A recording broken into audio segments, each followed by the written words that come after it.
روزہ کیا ہے، اس کا معنی و مفہوم کیا ہے، یہ کیا چیز انسان کے اندر پیدا کرنا چاہتا ہے؟ روزے کے بارے میں اتنی بات تو ہر شخص جانتا ہے کہ یہ ہماری دینی عبادات میں بڑی غیر معمولی اہمیت کی حامل عبادت ہے۔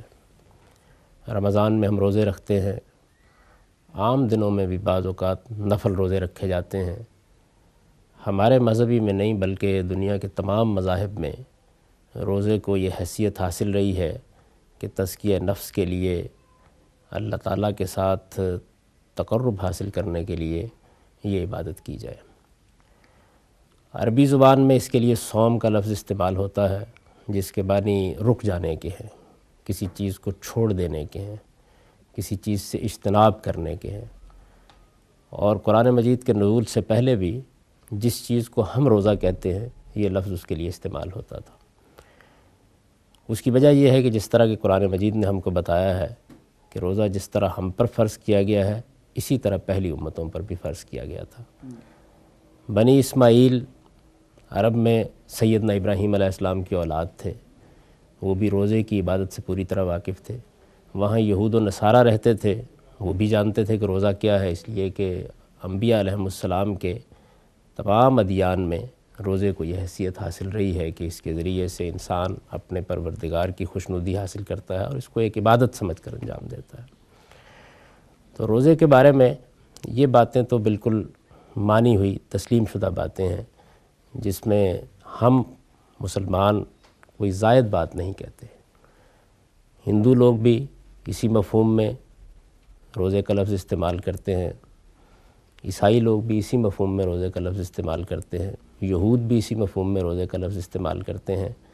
روزہ اگرچہ ہماری زبان کا لفظ ہے اور دوسری زبانوں میں اس کے لیے دوسرے الفاظ استعمال کیے جاتے ہیں، لیکن جو کچھ اس سے مدعا ہوتا ہے یا جو اس کا مصداق ذہنوں میں آتا ہے وہ وہی ہے جس کو ہم روزہ کہتے ہیں، یا عربی زبان میں جس کو صوم کہا جاتا ہے، یا اس کے حوالے سے ماہ رمضان کو ماہ صیام کہا جاتا ہے۔ اس میں ہم اللہ تعالیٰ کی عبادت کے لیے کھانے پینے پر پابندی عائد کر لیتے ہیں۔ اللہ تعالیٰ کی خوشنودی کے لیے روزے کی نیت سے کھانے پینے پر پابندی عائد کرنا، ازدواجی تعلقات پر پابندی عائد کرنا، کم و بیش تمام مذاہب میں یہ روزے سے مراد لیا جاتا ہے۔ اس میں کچھ تھوڑے بہت اختلافات ضرور پیدا ہو گئے ہیں، لیکن بہرحال کچھ چیزیں ایسی ہیں کہ جن کو آپ قدر مشترک کہہ سکتے ہیں۔ دنیا کی لذتیں، خواہشیں، یہ چیزیں ہیں جن میں ہم کھاتے ہیں، پیتے ہیں، اٹھتے بیٹھتے ہیں اور اس میں بہت سے دوسرے معمولات انجام دیتے ہیں۔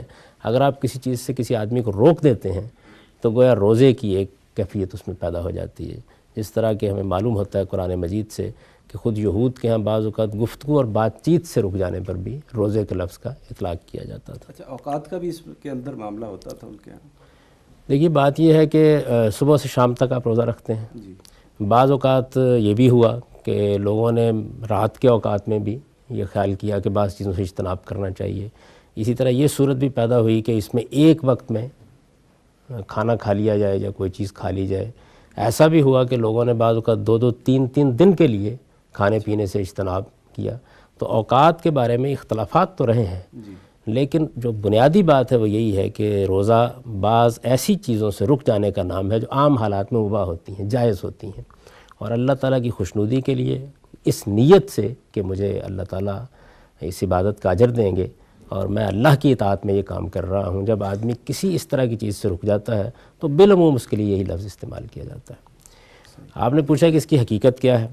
تو دیکھیے بات یہ ہے کہ اللہ تعالیٰ کے ساتھ ہمارے تعلق کا اگر جائزہ لیا جائے تو یہ تین صورتوں میں ظہور پذیر ہوتا ہے۔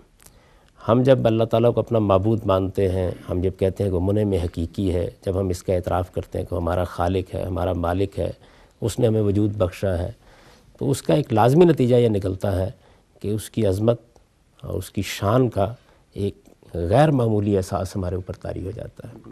اس سے محبت کے جذبات بھی پیدا ہوتے ہیں، خوف کے جذبات بھی پیدا ہوتے ہیں۔